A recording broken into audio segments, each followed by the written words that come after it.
ભરૂચ શહેરના Jimmy Modi park નજીક આવેલી ઝૂંપડપટ્ટીમાં અચાનક આગ ફાટી નીકળતા અફરાતફરીનો માહોલ સર્જાયો હતો. આગે વિકરાળ સ્વરૂપ ધારણ કરી લેતા 5થી વધુ ઝૂંપડાઓ બળીને ખાખ થઈ ગયા હતા. બનાવની જાણ થતાં જ પાલિકાની ફાયર બ્રિગેડની ટીમ તાત્કાલિક ઘટના સ્થળે દોડી આવી હતી અને આગ પર કાબૂ મેળવવાની કામગીરી હાથ ધરી હતી.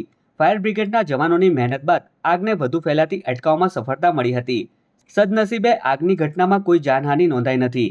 જો કે ઝૂંપડાઓમાં રહેલો ઘરવખરીનો સામાન અને અન્ય માલમત્તા આગમાં બળીને ખાખ થઈ જતા અસરગ્રસ્ત પરિવારોને ભારે નુકસાન વેઠવાનો વારો આવ્યો છે. પ્રાથમિક માહિતી મુજબ આગ લાગવાનું ચોક્કસ કારણ હજુ સુધી જાણી શકાયું નથી.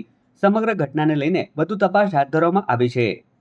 આજ રોજ 8:30 કલાકની આસપાસ સવારમાં જેબી મોદી પાર્ક ઝૂંપડપટ્ટીમાં આગ લાગેલી એવો કોલ મળેલો.